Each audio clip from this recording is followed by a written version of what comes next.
Hello, everybody. Welcome to the latest in our Alumni Masterclass series. Today we are joined by Dr. Kevin Pimbblet, who's the director of our Centre of Excellence for Data Science, Artificial Intelligence and Modelling. We've had a lot of people really interested in joining us for this one. We've had registrations from across the globe. I'd be really interested to hear from you where you're joining us from today. If you want to put that in the chat, just so we get a sense of just how broad a reach we've had today. We are recording as well because there are people who have wanted to join us but are unable to join us, but I don't want them to miss out on what is a great, what I hope is going to be, well, I anticipate rather is going to be a really great session. Sorry, Kevin, I'm putting too much pressure on you there. As you can tell from my voice, I'm a little bit under the weather, and I had considered getting an artificial intelligence to do this introduction today, but I'm not actually sure how to do that. So hopefully, Kevin, maybe you could give us some pointers. But as I said, we are recording today, so if you don't want to be on the in the recording, please make sure your camera's turned off. And I'm not going to take up any more of your time. I'm going to hand over to Kevin. All right, David, thank you so much for your kind introduction and kind words. So, hi, everybody. My name is Kevin Pimbblet, and I am currently the director of DAME, which is the Centre of Excellence for Data Science, Artificial Intelligence and Modelling here at the University of Hull. DAME is a relatively young entity. We only really started up a couple of years ago, and we've grown from almost nothing to quite a number of academics here in all sorts of different areas of data science and AI, really applying it across vastly different domains, from ethics through to physics and everything else in between. My email address is there at the bottom of the screen. So if after the presentation any of you wanted to get in contact or maybe ask some follow-up questions, I'm perfectly happy for you to email me. It does involve spelling my surname correctly, and I can only apologize for that. It's basically whatever the priest heard before anybody could read or write in the general public, and it's what stuck. Please allow me a little bit of time to get back to you. I should be able to get back to you relatively quickly, but just depends on my other appointments and commitments. So if you do have any questions that you don't want to put into chat during today, please feel free to just email me afterwards. It's not a problem, and I will get back to you as soon as I reasonably can. And that's the best I can do, is best efforts basis. So today's talk is going to be on generative AI, and my word, this is such a wide and fascinating area. And when I decided to sit down and write this talk, David gave me the brief, just say, talk about generative AI. It's such a hot topic issue. I really had to sit down and think and boil it down to what I thought were good things to talk about. Now, by necessity, this isn't going to be a completely in-depth talk, and I'm going to try to avoid a lot of jargon. I'm going to avoid a lot, but maybe not all of the technical details. And instead, I'm going to focus on perhaps the applications and maybe what it means for you and me, and perhaps how we can take advantage of it rather than going into the nitty-gritty of how it's built and constructed. I'll also touch a little bit on the ethics of it during this talk, but if I've prompted perhaps any inspiration in you, or if you have any questions, just please pop them into chat, and we'll have time towards the end of this presentation to do a little bit of Q&A. But in the meantime, why don't we get going? So the first thing I want to do is just give a little bit of a health warning, I must admit, because the contents of this presentation are correct at the time of speaking, but I'm going to be quite honest, because AI is such a rapidly evolving field that I'm going to be honest, things could have easily changed. It's a rapidly moving landscape, and who knows where it's going to go next. And we can probably make some crystal ball gazing predictions out of that. And I'll say a few words about that as well. So let's start off with what AI might be defined as. We're talking about generative AI, so we might as well define what artificial intelligence is. And you can probably type this into Google and find a similar answer for yourselves. But AI, artificial intelligence, is that branch of computer science that aims to create systems or programs, if you like, that are capable of performing tasks that would very typically require a human intelligence. Quite literally, we're building algorithms that mimic what the human brain is able to achieve. And we know from biology a human brain is built out of neurons, and we feed some, I don't know, inputs, stimulation, if you want to call it that, into those neurons, and they might or might not fire and cascade into the next neuron, and eventually you arrive at some kind of decision or some kind of action. A AI that we program into a computer is not too different from that. You give it some stimulus, some input data, and it does something with it through a bunch of neurons, and it comes out with maybe a prediction, a value, perhaps, if you're trying to say, well, how much does this house cost? And you might have inputs such as how many bedrooms does that house have? Does it have a car parking space? How big is the garden? What's the postcode of the house? Is it a nice neighborhood? And so on and so forth. And all of these things will add together to give you a rough idea of how much that house might cost. So you can do this with AI. You can form what's called a neural network in order to make those kind of predictions. We can also do classifications. We can show a program, an AI, pictures of dogs and cats and say, hey, can you please categorize these images into categories of dogs and cats? And then perhaps we can play around with it a little bit and show it a picture of, I don't know, an elephant and see what it does with it. And so we can devise all these kind of interesting algorithms to try to take advantage of these things. So that's AI. It's a computer program that works in a similar way to a human brain. Okay, if that's AI, then what is generative AI? Well, generative AI is basically a subset of AI, and it focuses on creating new content.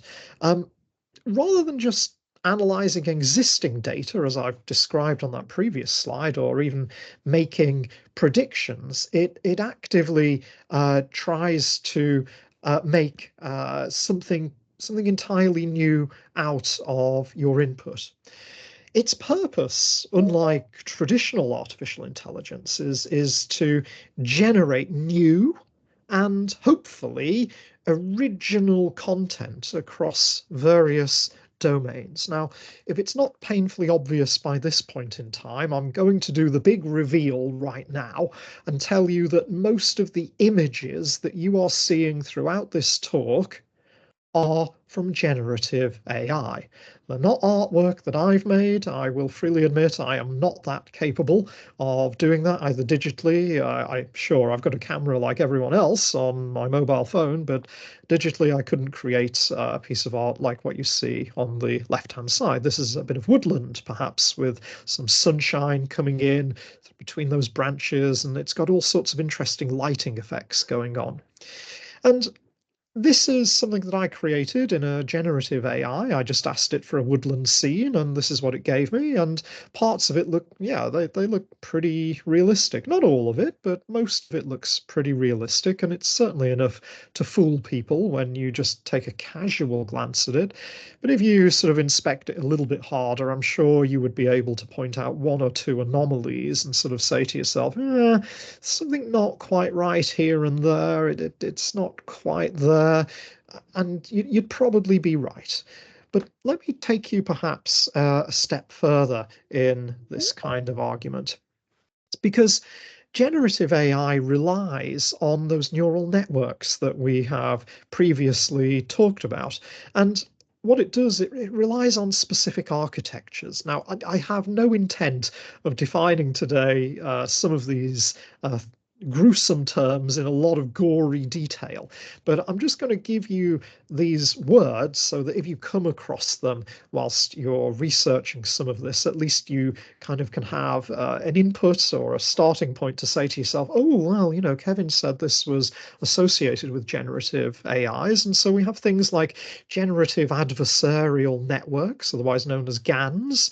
We have variational autoencoders. We have transformers. which are the thing that underpowers text-based generative AI, and particularly diffusion models in recent years, which underpin the image part of generative AI. And it generates content. Now, what it does is really it learns from existing data. It learns to see patterns, it learns to see structures from very, very large data sets to create new content that resembles the input data in some way, shape, or form. They have no agency. They've got no purpose other than what we input to them. So they're literally trying to please the human being who gave us the input to produce whatever output we asked for. Now, that's probably going to be the most technical that I'm going to get during the talk, so you can relax from here on in, I hope. But let me try to suggest to you where you might see generative AI in everyday life. Well, we can use it for image generation. So I've already showed you a few images, but I decided to try to go one step further, because if you can imagine it with words, then AI in this day and age can probably have a decent attempt at drawing it, give or take.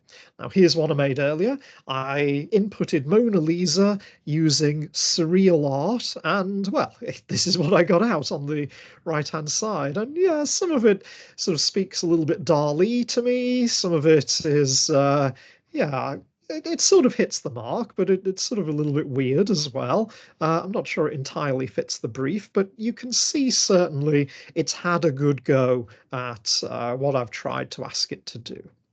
All right, so there's just one example that I had to play with. Let me show you something else though, folks. I want you to have a look at the person on the right-hand side. All right, this is somebody who does not exist. Let me repeat that. The person that you're seeing on the right-hand side is not real. She does not exist. Can you tell? Can you tell that that person doesn't exist? How would you tell? I mean, to be quite candid with you, she's got hair that looks like it's blowing in the breeze. You can see individual strands of that hair, to be quite honest. Some of it is in focus on the right-hand side, but as you go a little bit further to the left-hand side, it goes out of focus. So it's sort of mimicking what a camera would actually do. The clothing looks pretty spot on. And if you look very closely at the facial details, the skin details, you can start to see things like individual pores and freckles all over this person. And again, this person does not exist. Are you fooled? I mean, when I did this, I looked at this and went, not sure I would be able to pick this if this person was real or not, because there's enough asymmetry in there that you think, well, maybe, could be a real person.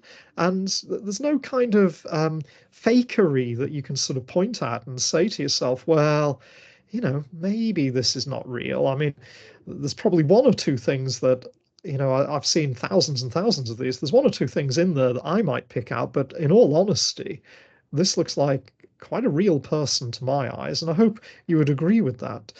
And this raises a lot of interesting questions, of course. How do we tell, right? I mean, how do we tell this person's real? And if we can't tell what's real and what's fake, should we be worried? And how much should we be worried? And hopefully during this talk, I'm going to try to balance the wonder aspect with perhaps a little bit of, I don't mean to say terror, but I hope nobody's terrified who's listening to this talk. But I think there is a serious side to this that people who are listening might want to think about. But let me show you how easy it is to do this kind of thing. So I'm just going to switch my screen over to what I use to generate this. And you can see the landscape that I've already got in the background for this previous one. So I'm going to type in here a photograph of a man in his mid 50s.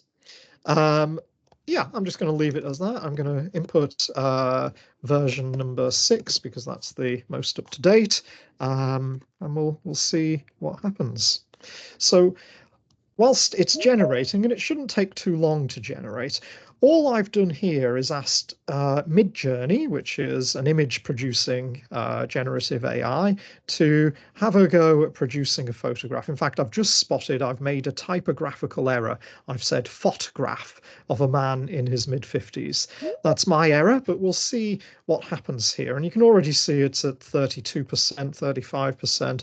We're starting to get the sort of early image out, and it's sort of integrating on that. Give it a moment, 95%, and here we go. Some of them look quite reasonable, some of them don't, but why don't we try to just enlarge the one on the top right? I'm doing this pretty much live on the fly, and what you see here, here's a photograph of a man in his mid-50s. Does it look real? Well, you know, those whiskers don't look bad, and certainly some of them are grayed compared to darker hair. I quite like the clothing as well. That looks quite reasonable. Some of the reflections in the eyeball perhaps look slightly off, perhaps. It looks blended on the right-hand side, but very much distinguished on the left-hand side. The ears are just about right, although there is some asymmetry there, and you can see some balding on the man as well. So, you know what? It sort of passes my test almost. And I'm sure I could improve that with a little bit more effort. So there's just a live little play of me trying to generate an image of a man. Okay, let's move on. So that's image generation. We can also do generative text. And I suspect a lot of people who are listening on this call might have already played with generative text already. And I've just given an example here using Chat GPT. Now, I suspect that some of our alumni here, David, already have used Chat GPT because it's been everywhere in the past couple of years. And I've just given a very simple example here, and I've took a screenshot and put it into this talk. I've asked, why is the sky blue? And you can see the output here. The blue colour of the sky is primarily due to a phenomenon called Rayleigh scattering. Well, I know from my physics that Rayleigh scattering is the correct answer. And you can see the rest of the answer here as sunlight passes through the Earth's atmosphere, interacts with the molecules and particles in the air, and shorter blue wavelengths of light are scattered more efficiently, blah, blah, blah, blah, blah. Do you know what? This is the correct answer. This is entirely spot on. No problem with this whatsoever. What I would point out is the American spelling of the word colour, and you can see that just here. Okay, so clearly we're in the United Kingdom here.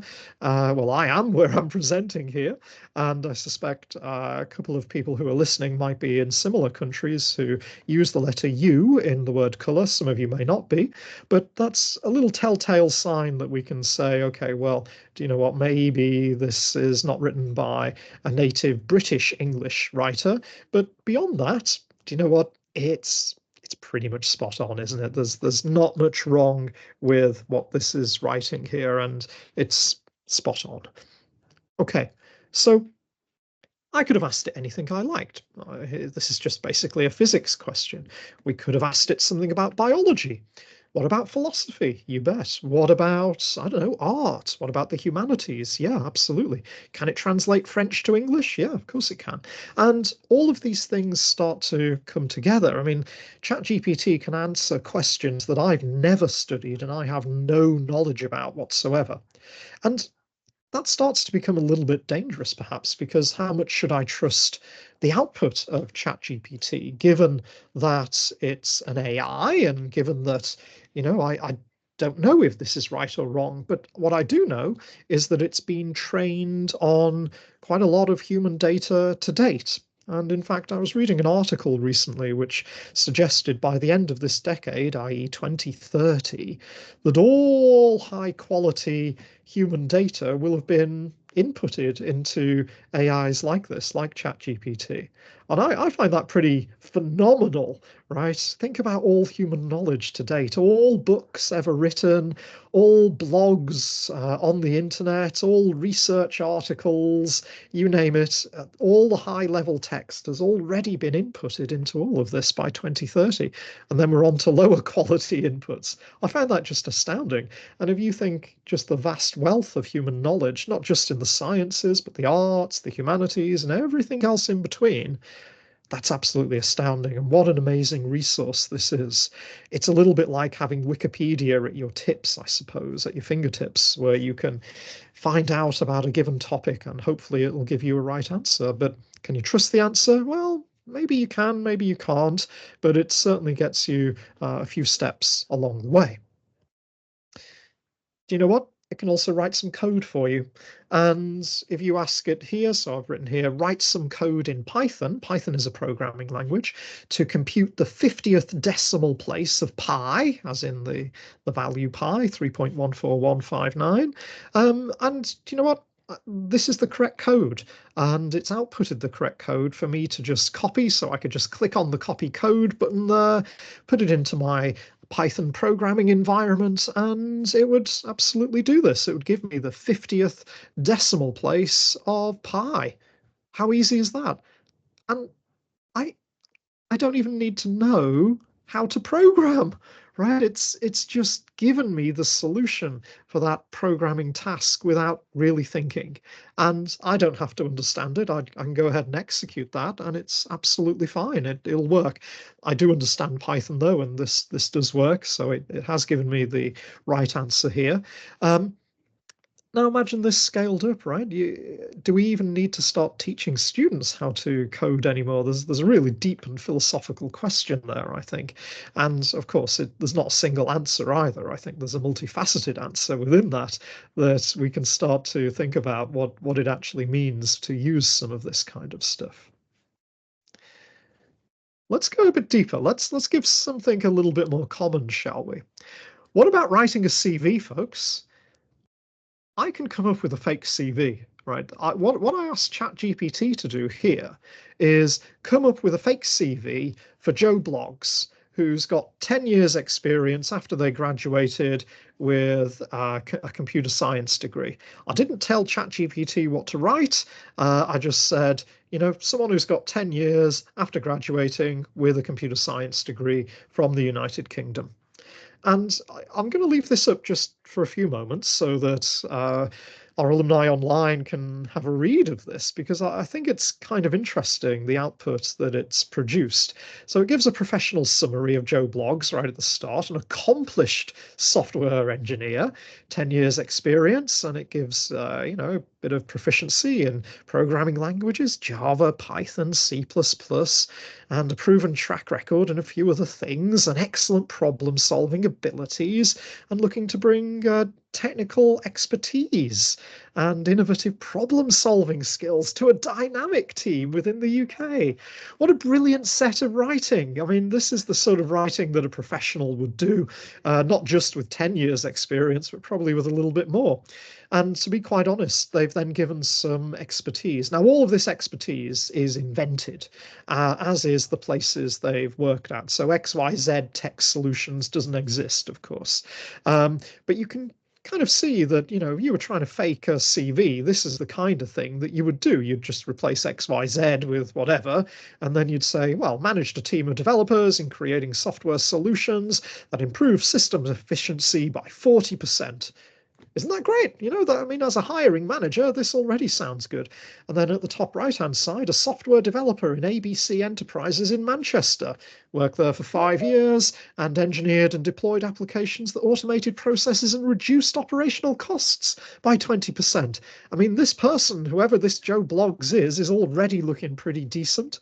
They got a first-class degree from the University of Manchester over the course of 4 years. They've got a bunch of programming languages, some certificates, they've got a few memberships. Wow, I didn't need to do anything. This is absolutely fantastic. Now imagine if you entered your details into ChatGPT and just said, hey, pop all my details together and write me a CV, do it for me and do it in a really classy, nice way that looks really professional. Yeah, it could probably do that for you. I don't see any particular problem with doing that. And I think a lot of people these days are inputting their details to software like ChatGPT to get this kind of output. But it goes further than that, folks, because yeah, sure, we've got a fake CV here for this Joe Bloggs who doesn't exist, but What about evaluating that CV? I asked ChatGPT to rate that CV for a score out of 10 for how well this person would perform as a data scientist in my company, an imaginary company, of course. And ChatGPT gave a rating of 7.5 out of 10 for that CV. Literally, all I did was please rate the CV. That you can see literally word for word what I typed into ChatGPT. I copied and pasted the CV, and it gave a justification. The candidate has strong software engineering background and some experience in AI and machine learning, which are applicable in data science. However, the CV lacks direct experience with more advanced data science techniques and statistical analyses, which could be crucial depending on the specific needs of your data science team. Isn't that insightful? I think that is, really cutting to the chase. The candidate would be very capable technically, I would agree, but might require some additional training or support in specific statistical methods or advanced analytics typically used in data science roles. I would absolutely agree with all of those statements. And I would also be a little bit scared. I'd be a little bit scared because I've just outsourced my role as a person who's doing the hiring to ChatGPT. What's the point of me thinking? And if that doesn't scare you, I think it probably should very soon, because how are people going to be judged in the future? Now, luckily, within the UK and other jurisdictions, it's absolutely the case that you are always entitled to a human being reviewing your application. So if ever you think an AI has reviewed your application, rest assured the law is that a human being can and should be requested to review your application, because you can see the danger here, folks. The danger is I've not done any thinking, I've not done any analysis, I haven't even created the CV, and yet, I've done both parts. I've created the CV and I've rated the CV. To be quite candid, we could have an iteration here. We could ask ChatGPT to take the output of this rating and, along with some, let's say, selection criteria that might be essential, might be optional or desirable, we could actually say to ChatGPT, hey, could you actually improve that CV that you've written, but take on board those selection criteria? And we could iterate, and it would produce an even better CV that would be more attuned to what the hiring person or panel or company actually wants. And you can get closer and closer to that target point. So are we reaching a situation in which all CVs are fake and all analyses of CVs are fake? What a wild regime we're in. I don't see this happening, of course, because obviously you're still going to do interviews and you'll catch people out who are lying. Well, at least I hope you would. But I think it does raise a lot of questions, this kind of technology. And I think it's really interesting because a lot of people are outsourcing some things to ChatGPT, ranging from programming to writing documentation. I've even been in a meeting where a minister within the UK government said to me that, well, they freely admitted to quite a lot of people that they were using ChatGPT to help write their speeches to Parliament. I'm not sure how I feel about that yet. I haven't quite digested that enough to have a formal position on it, but I'm still cogitating on how I feel about that. Where does the human being come into all of this? Okay, of course, you can iterate on it, and I've already preempted this slide, I'm afraid, but it's really important to note, for anyone being interviewed, you're always entitled to a human being reviewing your application. Okay, we'll move on from there. All right. I've gone too far. To be quite honest, you could build a business out of doing things with ChatGPT and artificial intelligences. So here's something that I created a little while ago. This is just a screenshot of what I investigated. And here's a guy and you can see it's published, it's in Business News. A guy used ChatGPT to turn 100 US dollars into a business making opportunity to make as much money as possible. And here's the first 4 steps the AI chatbot, ChatGPT, gave him. And this is absolutely real. You can go look him up, Jackson Greathouse 4, last ChatGPT to turn $100 into as much money as possible.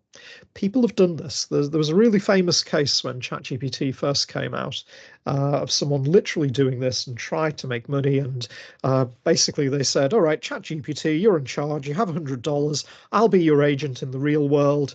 Tell me what to do to make loads of money. And he did. I mean, part of it was around the publicity that he built. There's no two ways about that. But he eventually built a whole business around it. He started hiring people, and yeah, it worked out really well. So these kind of things are eminently possible in this day and age. If you got a fashion business, do you know what? You could probably outsource some of that design work as well. I tried to get it to do some seamstress work on the left-hand side image there. I only know about this because of my grandmother. My grandmother was quite a talented seamstress when she was alive. And, you know, I remember in her house, she had all these like cutouts and massive pairs of fabric scissors and everything else to do all this kind of work. And, you know, there's an example on the right-hand side where I asked ChatGPT to, Midjourney, I beg your pardon, to sketch a novel dress that had a color gradient contained within it. And do you know what? I think it looks pretty decent. I'm not a great judge of fashion. I won't pretend to be, but I think, you know, it looks like a ball gown. It looks very reasonable. I'm not pretending the thing on the left is the cutouts for the thing on the right, but, you know, I think we could probably do this. And I'm not going to pretend I'm a seamstress at all. I don't have much talent in that direction, but if I asked Midjourney or ChatGPT to give me some directions, could I educate myself to be able to do this kind of skill? Maybe. Do you know what? I would have a go at this kind of thing, and I'd probably make a hash of it. It probably wouldn't stand up if my grandmother were to inspect it. She would tell me, no, Kevin, not a chance. What have you done wrong? No, leave it to the experts. You go and do your thing with computers, son. You crack on. And she'd probably be right to say that to me.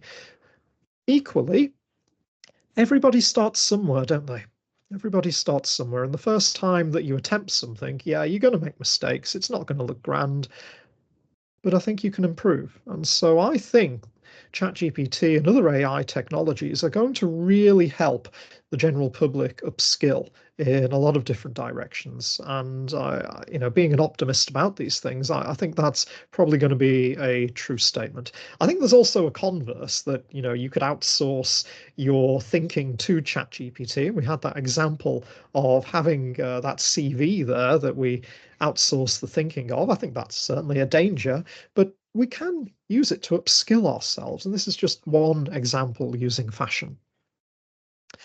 Hey, what about passing your exams? This is a screenshot from the BBC News, and this is last year. This is not even this year. This is last year. Can students pass using AI tools at university?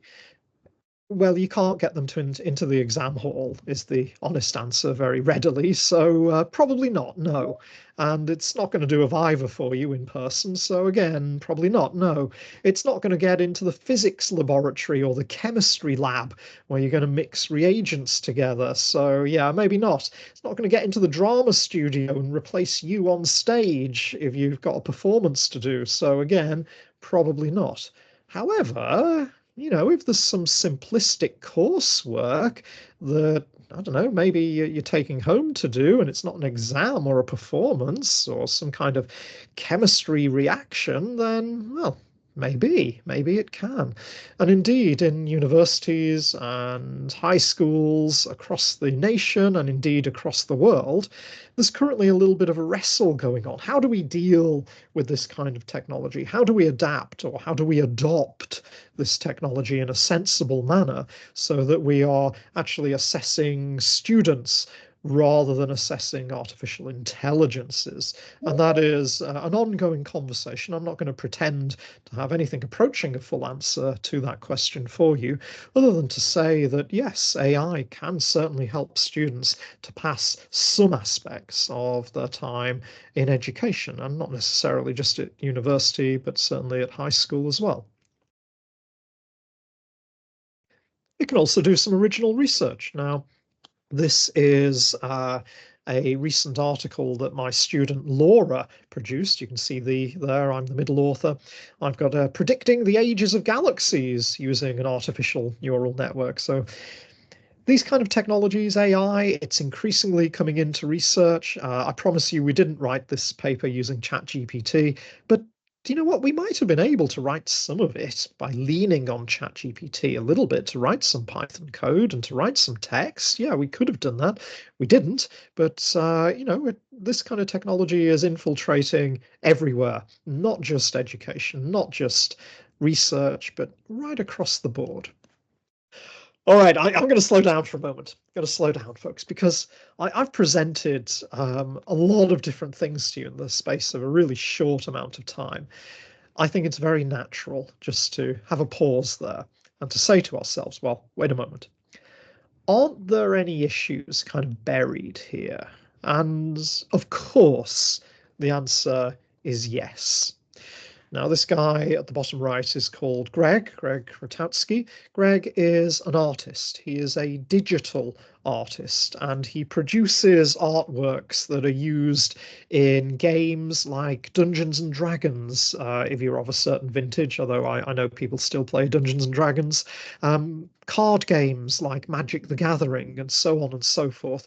He's actually quite a really, really good artist, and he has loads and loads of outputs. You've probably never heard of him. But his name has been used more than 400,000 times since September 22.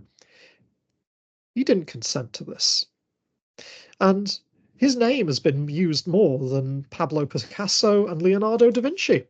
And that's because he's good at his job. He really produces those fantasy artworks for Dungeons and Dragons very effectively. He's very, very talented.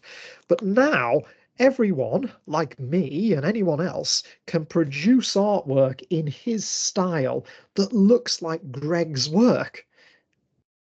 That's kind of a problem for his business, right? Because he wants to sell artwork to the makers of Dungeons and Dragons and say, hey, I'm going to charge you however many hundreds or thousands of dollars for this piece of art, and that's how I make money, because I'm a talented artist. And all of a sudden, unskilled people like me, well, I do a little bit of digital art, but I wouldn't pretend to be his skill level. We're basically emulating what he can do.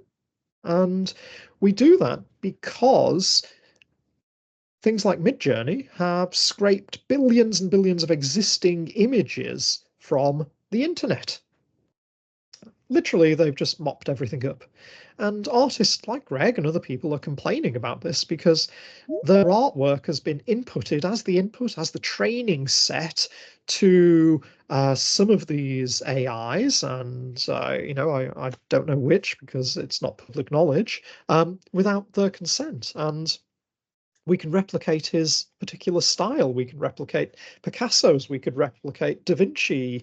You name the style, you can probably have a good crack at trying to replicate it. And isn't that an issue?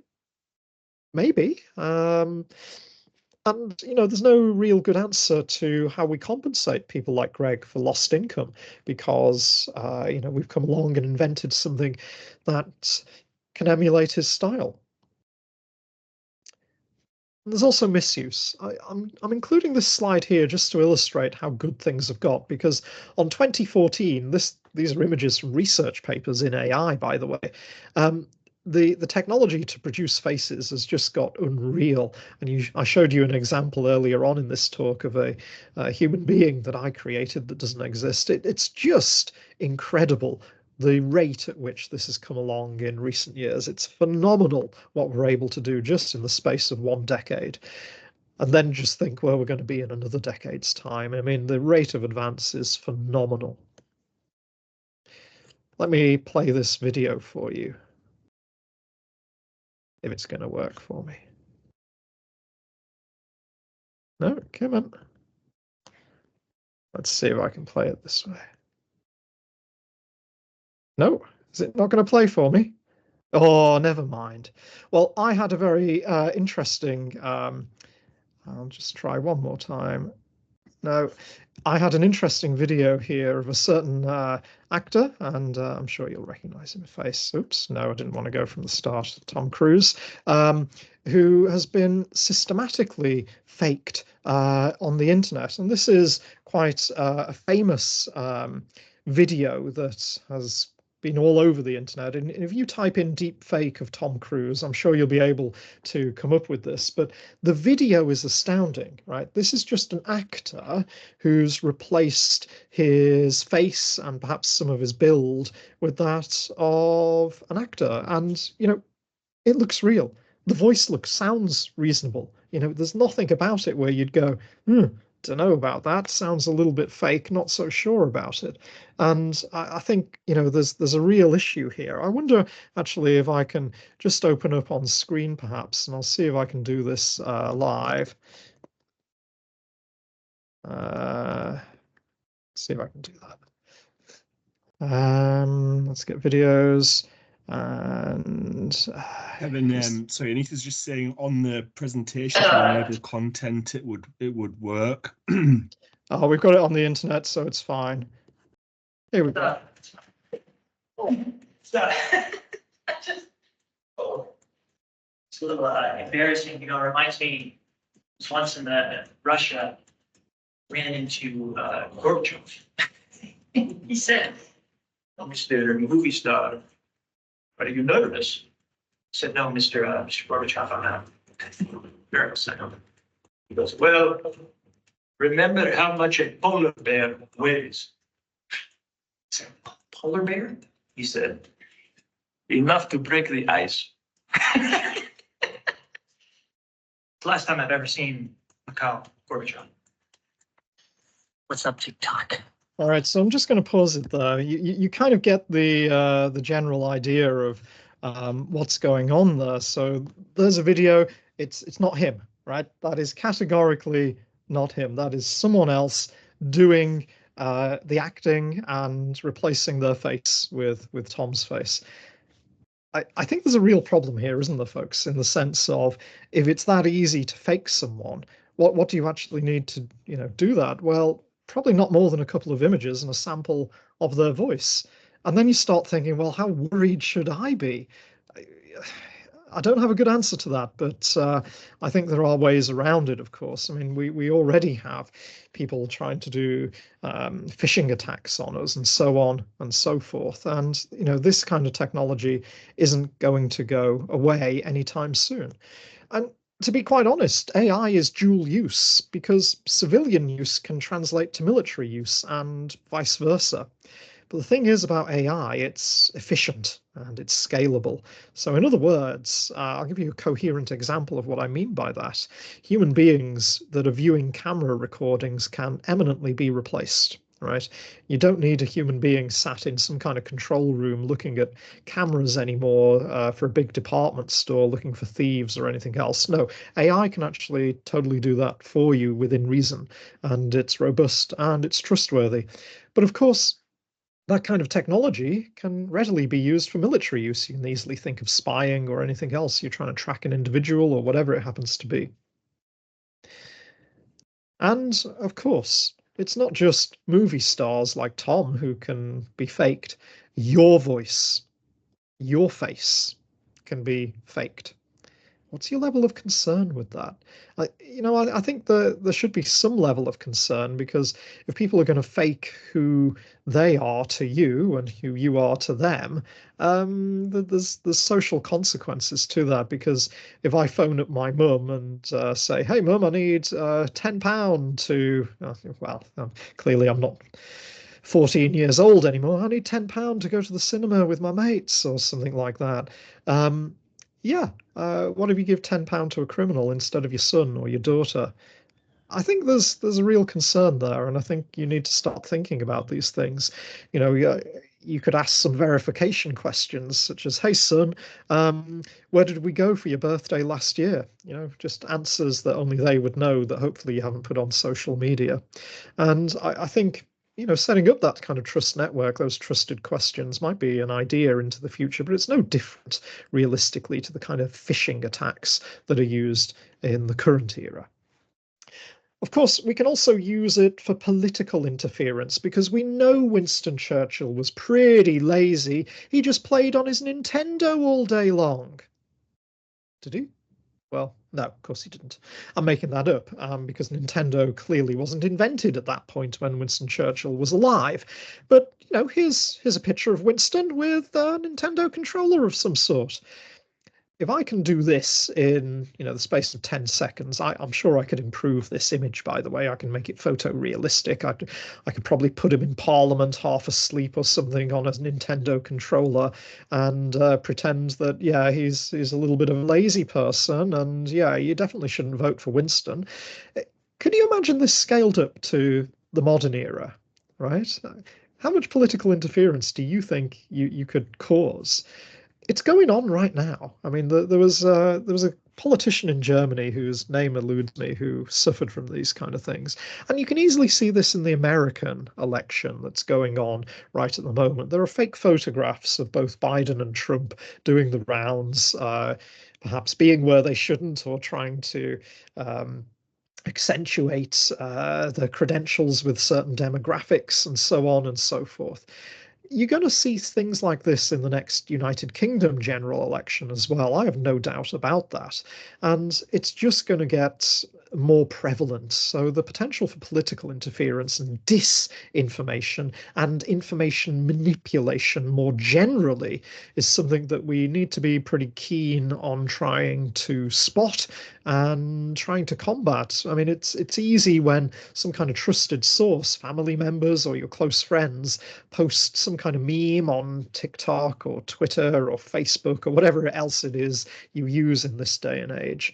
You kind of trust those people, and all of a sudden they've actually been manipulated into passing on false information of Winston Churchill playing Nintendo at the back of Parliament and being lazy, therefore don't vote for him.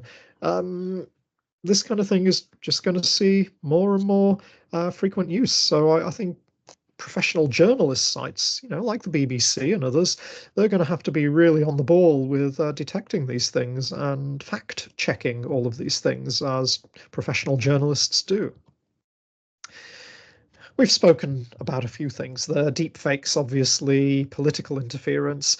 It goes on. Revenge pornography, automated hackings, denial of service, and giving really high skills to perhaps low-skilled persons. All of these things could potentially be aspects of misuse, and it is getting worrying. And of course, there are ethical, legal, and social implications here as well, because these things are not without the same faults that human beings have. There's bias and discrimination, for instance. So if you write a CV, I have no doubt in my mind that that will be male biased. Privacy and surveillance are an issue. We've talked about education, but also the law also lags behind in quite well, as it does in most jurisdictions. The law always is playing catch up. And how do we even regulate AI? Because unless there's international consensus, every jurisdiction is going to have their own take on it, and that's what's already happening. Japan, for instance, is already quite divergent to what is happening in, for instance, the European Union. So how do you kind of regulate, even between friendly countries, what's happening? More fundamentally, what does it mean to be human anymore? Oh, that's a big, deep, and heavy question, because if we're getting AI to do everything for us, what's the purpose of us? Is it to eat, sleep, and reproduce, or is there some other purpose in us being alive? Perhaps in the years to come, we might have artificial general intelligence, i.e. something that is of superhuman intellect and able to do all these kind of things for us. Do we trust it? Or, what do we do about that? I don't have answers here, but I am crystal ball gazing as well. So I don't think we're there yet at all. But, there are some serious questions here about how we regulate it and what the ethics of all this are. But let me try and finish on some optimism, because I think there is reason to be optimistic with these technologies, because we can certainly get new medicines starting to be identified, scientific discoveries, personalized healthcare from which we can have precision interventions in our health. Certainly, we can optimize and predict manufacturing needs. We can predict, for instance, retail behavior. You know, if you're buying, I don't know, flour and sugar, maybe you want some butter with that, or perhaps we're going to sell you some candles because you're making a cake. And I do believe that AI can be aligned to human need. It doesn't have to be our enemy. We can work hand in hand with AI. I don't think that's something that we need to doubt. I do believe that that is a true statement. I'm going to finish on things that you can try for yourself, and I'll emphasize that I'm not endorsing necessarily any of these things, but if you want to have a play with text generators, I've used ChatGPT in this presentation. You've seen some of the output there. There are others like Google Bard, Gemini, Microsoft Bing Copilot, Jasper, Claude, Perplexity. Image generators, well, I've used Midjourney here. Midjourney is paid for. There are free things that you can use, Stable Diffusion, DALL-E. There's also video generators, Runway, Pika, Walt, Adobe Firefly, AI Studios. There's lots more AI generative things that you can play around with, and I'd encourage you over the coming days and weeks, if you haven't already done so, to have a play with some of these things. See what the limitations are, because they're not perfect. They do have false outputs, particularly ChatGPT can sometimes produce hallucinated outputs, and it doesn't mean it's correct all of the time. So, don't lean on it so hard. And remember, human beings are always entitled to be reviewed by human beings.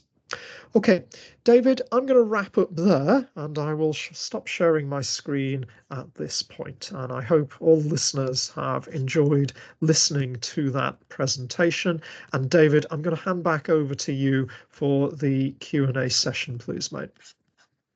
Thank you very much, Kevin. Firstly, just to say thank you for what was, I thought, really amazingly comprehensive presentation that just took us through an immense amount of information. It was a really great introduction to the subject. We've already had some questions coming through from people. I'm going to go through them. If someone wants to put a question to Kevin, please feel free to either write it in the chat or to raise your hand using there's an icon there for you to raise your hand, and I'll come to you at some point. There was a few questions coming in. Stephen raised the issue of not just the quality of data that was being output, but the quality of the data that was being input into the places, I guess, that the AI is pulling its information from. How big of an issue is that, or is that going to be, in terms of, if the AIs have access to all of the internet and can bring anything in, is this going to massively distort, create like an alternative reality? Is it how worried should we be by that issue? Well, look, I think you're right. There really is a concern here about what it's using as its input. Are there biases in the input? Are there prejudices in the input? And one way, a very simple way in which one can test this is to, for instance, I'll just give you a very casual example. If you replace the word male with female, or the word female with male, you can test some of these biases very, very easily, for instance, and that's just a very simple test that you can do. But look, you're right as well. What does it mean to be in a world which is just filled with generative AI output? And that's a question to which there is no good output at the moment, to be quite candid with you. David, I feel I've sort of gone around the question a little bit. Do you want me to wax lyrical a little bit further, or? I mean, we've got quite a lot of questions coming through, so maybe we can come back to it. I mean, on the issue actually of ethics, Anita's come up with some, I mean, very, very interesting issues and some subjects. Let me just see if I can find the first one. So she mentioned the gender bias, which is the AI, I guess, is predicted who's good for a job based on gender, and HR are talking about this. So she's saying like the more successful candidates for particular jobs tend to be either male or female, and it's predicting applications for that job on that basis. Yeah, David, you're right, and thanks for the point as well. Was it Anita? I think you're absolutely right, and this is played out in the real world as well. It is literally the case that some of the biggest tech companies, this is going back a little bit, it's not at the moment, but they decided to try to automate some CV analysis, and they used some CVs that they knew about themselves. And do you know what all the senior people in some of the big tech firms are? They're kind of older, and if they're older, then generally they're probably going to be male. Okay, because the younger generation is a bit more evenly dispersed between male and female. And if you think about even something like race, yeah, some of the older people running these firms tend to be white or Caucasian, if you prefer, and the younger generation doesn't reflect that. You know, it's very much more mixed, and so you build in those biases, and it was readily spotted, and they discontinued it as soon as they spotted that. And you're right to be a little bit suspicious about all of these things. And I think, you know, we can do things like blind screening of these things. I'm reminded particularly, and I'm going off piste a little bit here, David, so I'll shut up in a moment, I promise, but I'm reminded of when the opera in the United Kingdom started introducing a curtain between the person playing the instrument and the panel. So all they could do is listen to the notes being played rather than actually seeing the person. And they went to being, I believe, from having something like a male-dominated orchestra to actually very close to a 50-50 split, just because they put a curtain in their auditions. And you can do similar with AI. It takes a bit of effort, but it's you can get around these things. We've had some quite, I would say, dystopian visions from some of the members in the audience in response to what you've been telling us, Kevin. So one of them, Anita actually had a real life example, but it struck me as quite dark, where she was talking about people offering, I guess, parents of children who never grew up the opportunity to see their child alive and speak to them with an AI image and video, maybe even holograms. I mean, you can see maybe potentially the appeal there. Another one we've got Stephen. I think he talked about, instead of having a democratically elected parliament, a sort of AI agent that could, I guess, aggregate opinions and perspectives and produce an ideal outcome in terms of particular political problems. We've got there was one I think, oh, where is it? Kashif. I think the difference between real and unreal is going to diminish in all forms of our life. And all we'll have left is the competition between the efficiency of AI machines. A really lovely, optimistic view there, Kashif. Thank you so much. And Joshua had some interesting points to raise as well. So just trying to summarize them so we can cover as much of people's input as possible. Joshua was talking about the concern between, you know, cognitive offloading on these technologies having a detrimental effect on our cognitive development, and entering a realm where we can't discern what is real or what is not real. You know, because I was thinking, you know, like the Turing test about being able to tell if your interlocutor is a real human being or not. Actually, it's very different from that, because I guess part of it is, are we even speaking or operating in an environment around us which is real, when so much is fake? You know, we know that, as you mentioned, our parents might send us a meme on Facebook or something, or a link to an article or even a video, and they're convinced it's real, but they're spreading a message that's actually a deep fake or something like that. What do you think of all these dystopian views? I think this has already happened before AI. I'm going to be quite honest with you. You know, I remember during, for instance, the Brexit referendum, there was a lot of disinformation from both sides. Okay. And I think when you look at those kind of things, all AI is doing is pretty much the same, but just on a bigger scale. So it's already with us, right? Disinformation has been with us since the first war was fought, whatever that is, because it's always been there, right? And it'll never stop being there. I think you're right. Gosh, there's a large number of points about all of these things. I think, David, I'm struggling to remember some of those different points that you raised there. And I think, yeah, that there is biases, that there is a worry there about what's real. And I think, you know what's real is going to be a big question. How do you know, David, that I'm real? How do you know that it's me speaking right now to you? Is this my face? Or is it just some actor? What if I pinch my face like this? Are you more convinced or less convinced? All right. What if I show you my hair's slightly receding? You know, does that matter? Or have I just got a better AI than you have? What about my voice? Would it be easier to have spoken a Scouse accent? Would that make you convinced it's more like me, or would that put you off a little bit more? It's very difficult to start to think about what it means to be which way. And for the record, you know, I'm just putting on that Scouse accent there. I could do a number of different accents if you prefer. I won't. But the reality there is you don't actually know it's me. And I don't know it's you either, because the technology already exists on live things like this, like Teams and so on, to do this kind of thing. And someone spoke a little bit earlier about, I think it was catfishing or similar.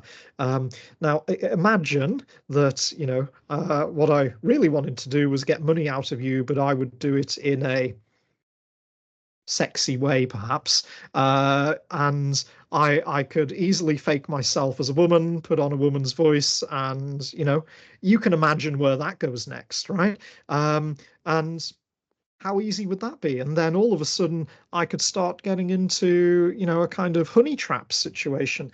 And in the United Kingdom, you might remember, I think it was only last week or the week before, there was a honey trap event where some politicians were drawn in to some kind of scam. I can't remember the precise details of it. You can see how easy this would be. And this is already happening. In fact, you know, there are a lot of people out there who are creating, we're all adults here. I can say the word pornographic, can't I? There are already adults out there who are creating pornographic images associated with AI generation and using that to make money. And indeed, think about honey trap kind of events on that. So yeah, there are darker sides to this. I have no doubt about that, David, but I remain very optimistic about this because I think AI can be of massive, massive benefit to humanity itself. And I think it's just about the way we interact and the way we use it and the way we think about it. I've no doubt about that. But you know what? There's work to do yet, and to ensure that that is the correct outcome. That's great, Kevin. Thank you. I mean, I said that was great. The accent, not so sure about that being great. Maybe you could come back next year and do a masterclass on accents for us. I'm sure that would be a Can I open up just Mark and Joshua have had the hands up for a while. Can I ask Mark to very briefly pose his question while I just read through some of the issues people have raised in the chat, and Yes, maybe please. we could do that. Mark, do you want to put your question to Kevin?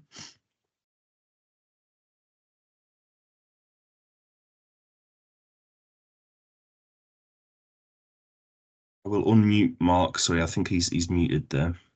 Okay. Oh, he's unmuted now. Yeah, can you hear me now? Can hear you. The old double mute. Sorry, got me.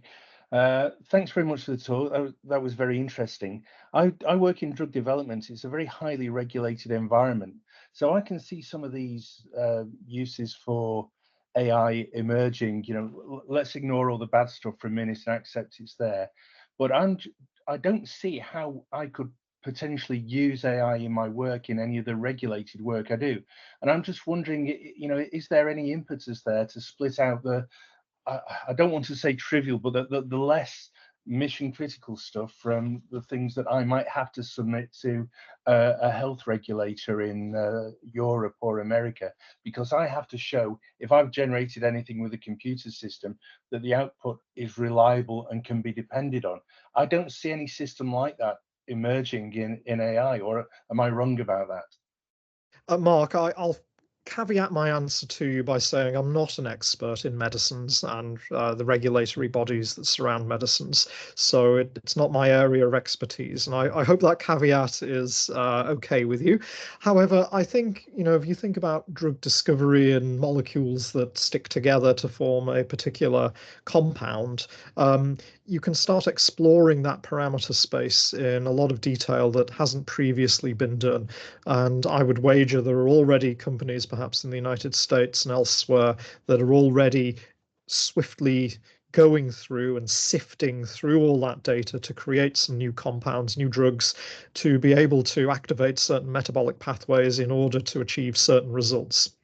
Of course, this is where we also get into tailored medicine and deep medicine, deep learning AI applied to medicine.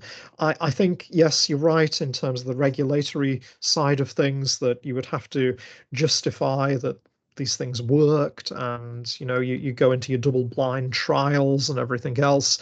But in order to have that first discovery, perhaps you could get, should I call it, inspiration from AI and go from there, if that makes sense. So you could get your first inspiration there and then move on and then say, okay, well, I've got this idea, this drug might work, and then start experimenting. And then if it shows promise, you scale it up to laboratory trials, human trials, and go from there.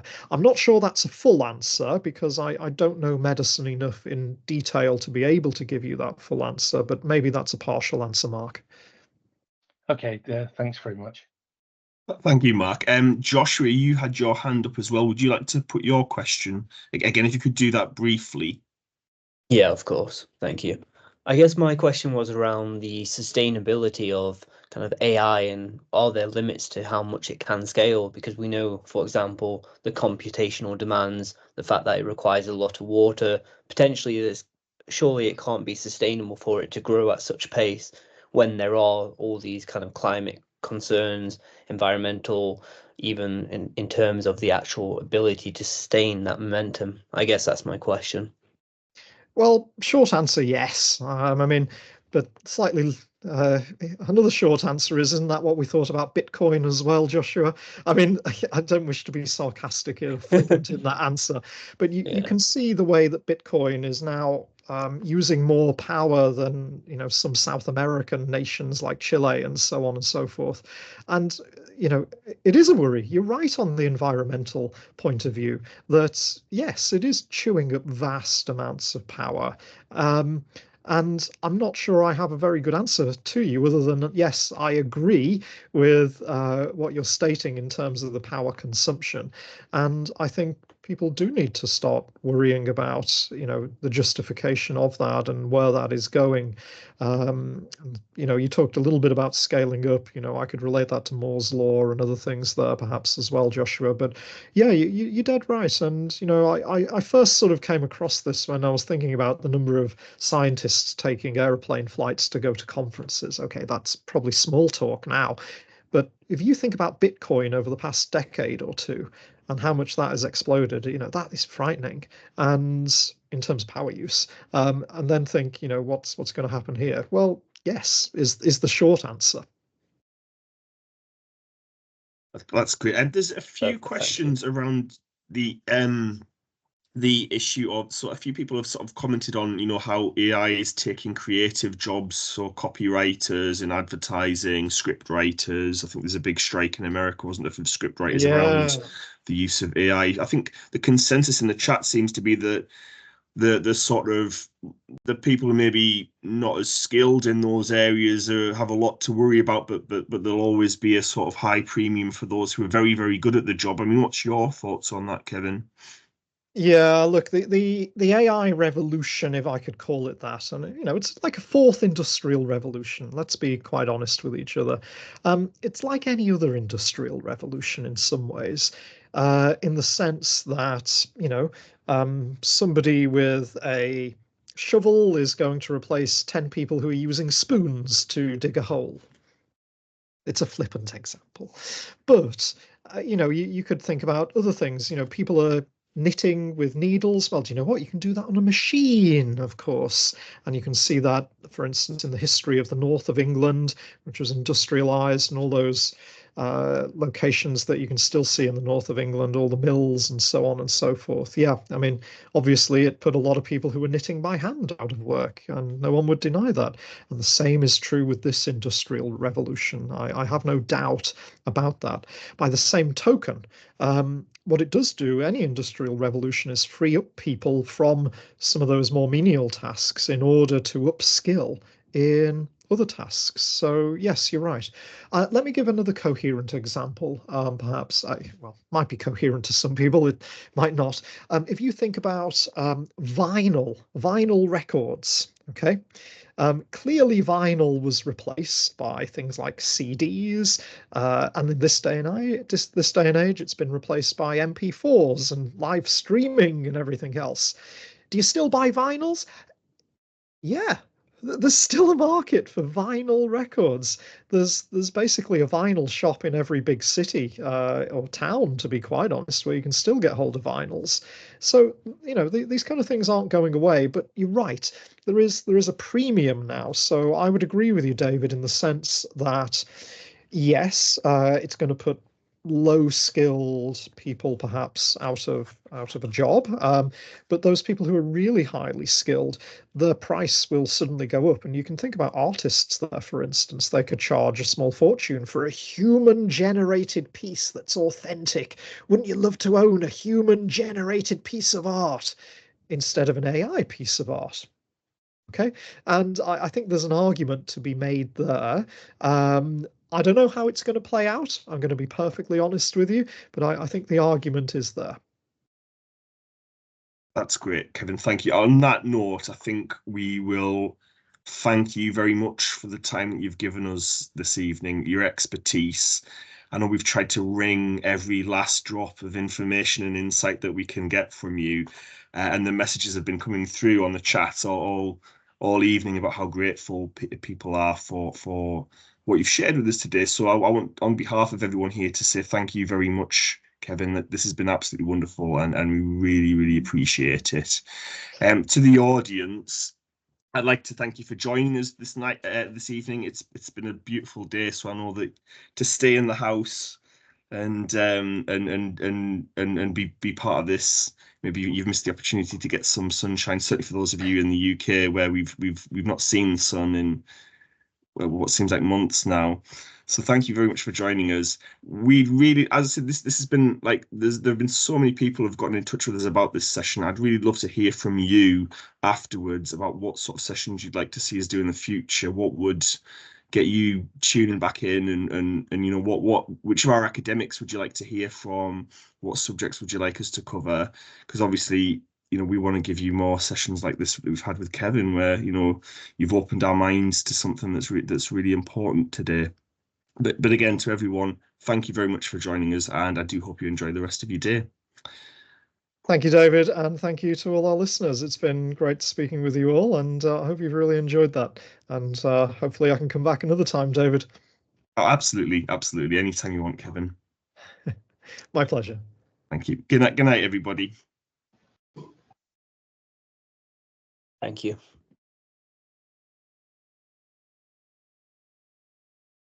Thank you.